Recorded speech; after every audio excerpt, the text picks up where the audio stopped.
ಮೈಸೂರು ವಿಮಾನ ನಿಲ್ದಾಣಕ್ಕೆ ಟಿಪ್ಪು ಹೆಸರಿಡುವ ವಿಚಾರಕ್ಕೆ ಕೋಲಾರ ಸಂಸದ ಮುನಿಸ್ವಾಮಿ ವಾಗ್ದಾಳಿ ನಡೆಸಿದ್ದಾರೆ. ಟಿಪ್ಪು ಸುಲ್ತಾನ್ ಭಾರತ ದೇಶದ ಒಬ್ಬ ಖಳನಾಯಕ. ಹಿಂದೂಸ್ತಾನ್ ಹೆಸರಿರುವ ಭಾರತಕ್ಕೆ ಮತಾಂತರ ಮಾಡಿ ಸಾವಿರಾರು ಜನರನ್ನ ಬಲಿ ಪಡೆದವನು ಆತ. ವಿಮಾನ ನಿಲ್ದಾಣಕ್ಕೆ ಟಿಪ್ಪು ಹೆಸರಿಡಲು ನಮ್ಮ ವಿರೋಧವಿದೆ ಅಂತ ಕಿಡಿಕಾರಿದ್ರು.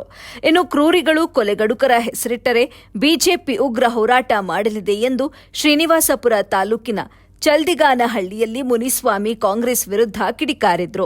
ವರದಿ ರಫೀವುಲ್ಲಾ, ಎಬಿ ನ್ಯೂಸ್, ಶ್ರೀನಿವಾಸಪುರ. ಫಸ್ಟ್ ನೀವು ಕೊಡಿ ರಾಜೀನಾಮೆ. ಅವತ್ತು ಯಾರು ಅಪರಿಚಿತರು ವಿಧಾನಸೌಧ ಒಳಗಡೆ ಬಂದಿದ್ರು ಅವಾಗ ನೀವೇ ಸಿಎಂ ಆಗಿದ್ರ, ನೀವೇ ಹೊಣೆ. ನಮ್ಮಲ್ಲಿ ಏನು ಮೊನ್ನೆ ಪಾರ್ಲಿಮೆಂಟ್ನಲ್ಲಿ ನಡೆದಂಥ ಘಟನೆ ಏನಿದೆ, ಆ ಘಟನೆಯಲ್ಲಿ ನಾವು ಅಲ್ಲೇ ಪ್ರತ್ಯಕ್ಷದರ್ಶಿಯಾಗಿದ್ದೀವಿ. ಮತ್ತು ಏನು ಪಾರ್ಲಿಮೆಂಟಲ್ಲಿ ಬಂದು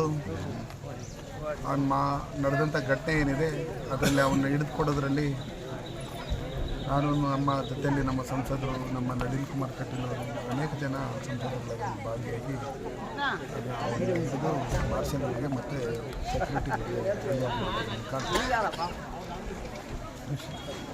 ಏನು ಸಡನ್ನಾಗಿ ಬಂದು ಆ ಗ್ಯಾಲರಿಯಿಂದ ಧುಮುಕ್ತಾನೆ ಅಂದ ತಕ್ಷಣ ನಾವು ಯಾರೂ ಊಹೆ ಮಾಡಿರಲಿಲ್ಲ. ಯಾಕಂದರೆ ಎಲ್ಲರೂ ಎದ್ದು ಕಡೆ ಅಂದರೆ ಕಡೆ ಓಡ್ತಾ ಇದ್ರು.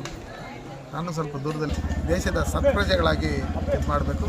ಈಗಾಗಲೇ ನಮ್ಮ ಸನ್ಮಾನ್ಯ ಗೃಹ ಸಚಿವರಾದಂಥ ಅಮಿತ್ ಶಾ ಅವರು, ನರೇಂದ್ರ ಮೋದಿಯವರು, ನಮ್ಮ ಸ್ಪೀಕರ್ ಅವರು ಎಲ್ಲರೂ ಆದೇಶ ಮಾಡೋದ್ರಿಂದ ಡೆಲ್ಲಿ ಕಮಿಷನರ್ ಮತ್ತು ಎಲ್ಲ ನಮ್ಮ ಭದ್ರತಾ ಇಲಾಖೆ ಅಧಿಕಾರಿಗಳು ಎನ್ಕ್ವೈರಿ ಏನು ನಡೀತಾ ಇದೆ ಅದರಲ್ಲಿ ನಮ್ಮ ಪ್ರತಾಪ್ ಸಿಂಹ ಅವರು ಪಾಲ್ಗೊಂಡಿದ್ದಾರೆ.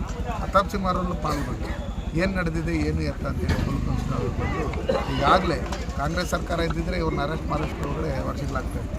ನಮ್ಮಲ್ಲಿ ವಿಧಾನಸೌಧದಲ್ಲೂ ನೋಡಿದ್ರು, ಅಪರಿಚಿತರು ಬಂದು ಕ್ಲೀನಾಗಿ ಹೋಗಿ MLA ಚೇರಲ್ಲಿ ಕೂತ್ಕೊಂಡಿದ್ರು. ಏನು ಮಾಡಿದರು, ಅವ್ರ ಮೇಲೆ ಏನು ಆ್ಯಕ್ಷನ್ ತಗೊಂಡ್ರು, ಹೆಂಗೆ ಬಂದರು, ಅಲ್ಲಿ ಭದ್ರತಾ ಸಿಬ್ಬಂದಿದ್ದು ಏನು ಇದು. ನಮ್ಮಲ್ಲೂ ಲೋಕಸಭೆಯಲ್ಲಿ ಭದ್ರತೆ ವೈಫಲ್ಯ ಆಗಿರ್ತಕ್ಕಂಥದ್ದು ನಾವು ಒಪ್ಕೊಂತೀವಿ. ಅದರಿಂದ ಆ ಭದ್ರತೆ ವ್ಯವಸ್ಥೆ ಏನಿದೆ ಅದು ಇನ್ನೂ ಉನ್ನತ ಮಟ್ಟಕ್ಕೆ ಇದು ಮಾಡಬೇಕು. ಯಾಕಂದರೆ ಕಳೆದ 22 ವರ್ಷಕ್ಕಿಂತ ಏನು ನಮ್ಮ ಪಾರ್ಲಿಮೆಂಟ್ ಮೇಲೆ ಅಟ್ಯಾಕ್ ಮಾಡಿದರು, ಅಟ್ಯಾಕ್ ಮಾಡಿದಂಥ ಸಂದರ್ಭ ಸುಮಾರು 9ಕ್ಕೂ ಹೆಚ್ಚಿಗೆ ಜನ ವೀರಮರಣವನ್ನು ಹೊಂದಿದ್ರು. ಅವರು ಶ್ರದ್ಧಾಂಜಲಿ ಕಾರ್ಯಕ್ರಮ ಮುಗಿಸಿ ನಾನು ಒಳಗಡೆ ಬಂದಿದ್ದೆ.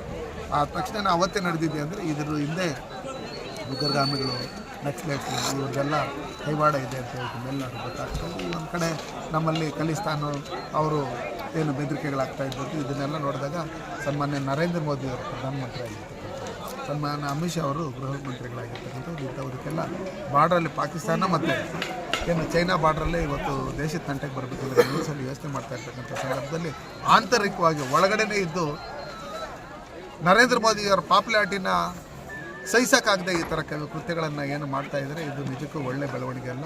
ಯಾರೇ ಇದು ವಿರೋಧ ಪಕ್ಷದವರು